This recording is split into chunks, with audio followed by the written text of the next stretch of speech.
Hello! In this video, we're going to practice overlapping shapes and colors using simple household products like popsicle sticks. You can use crayons, colored pencils, or markers for this project. All you're going to need is a piece of copy paper or art paper if you have it, and some very simple things to trace. So I've used scissors and glue on this picture here, as you can see, and it worked pretty well. I'm going to keep it really simple using popsicle sticks, and I'm going to hold them down very firmly as I trace around.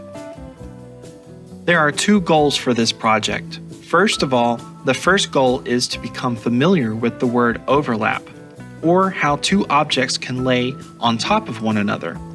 The second goal for this project is to become more familiar with how colors react when they're colored on top of one another, or overlapping.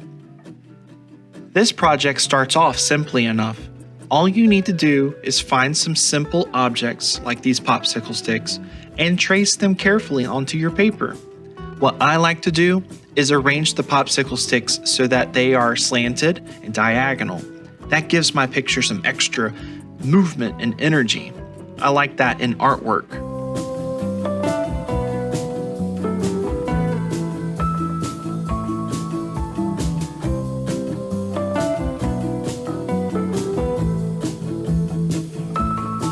We're going to speed ahead through this little process so that we can get to the real fun part.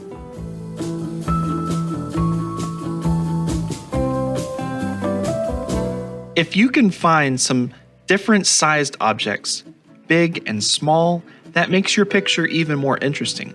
That's why I used two different sized popsicle sticks for this project.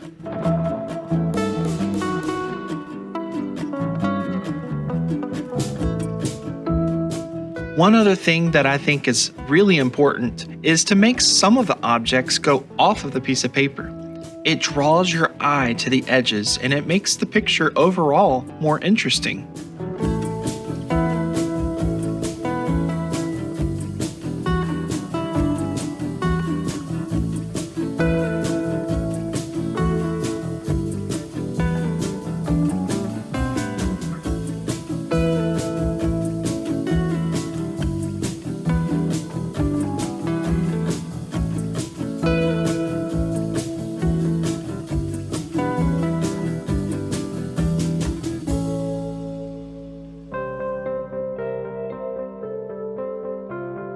Before we continue on our project, I wanted to talk about this, the color wheel.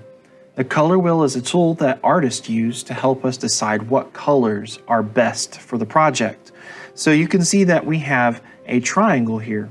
This black line triangle represents the primary color. So we have yellow, red, and blue.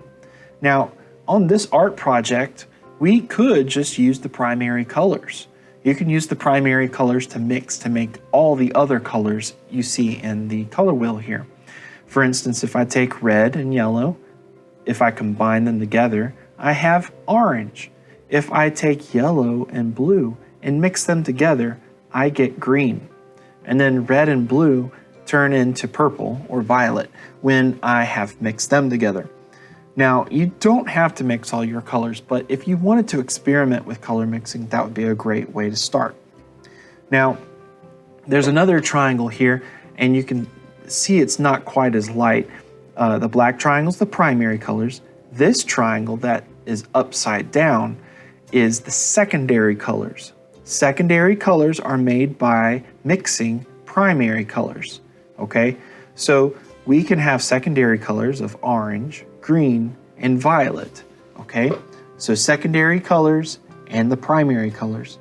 Now there are colors in between those, and we don't have to get too technical with this, but those are either called tertiary colors or intermediate colors, and they're known by the color names of yellow-orange, yellow-green, blue-green, blue-violet, red-violet, and red-orange.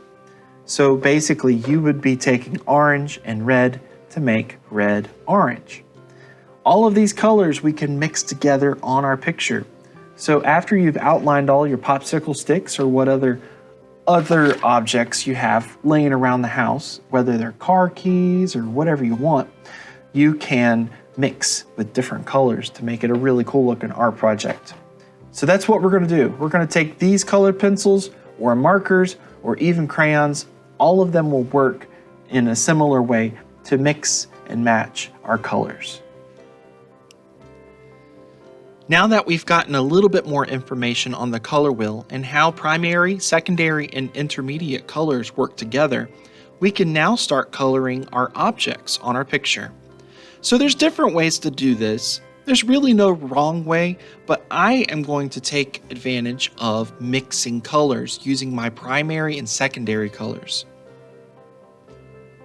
What I mean is, instead of just coloring with random colors all over my picture, I want to investigate, I want to discover what it's like when certain colors mix with other colors. So I will be deliberately coloring each popsicle stick its own color. When it runs into another color, what new color do I get? What we should discover is that when red mixes with blue, we get a purplish hue or color. If yellow and orange run into one another, we end up getting a yellow-orange color.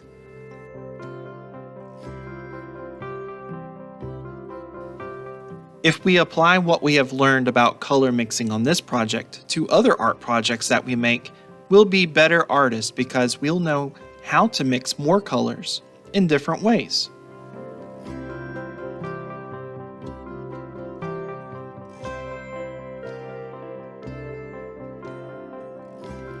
Did you discover any new favorite colors today?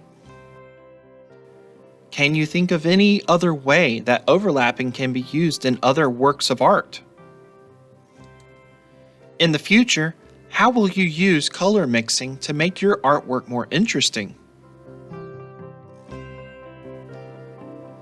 If you've enjoyed this art project video, I would love to see some of your art. Also, check out some of my other project videos so that you can make more art with me. Thanks!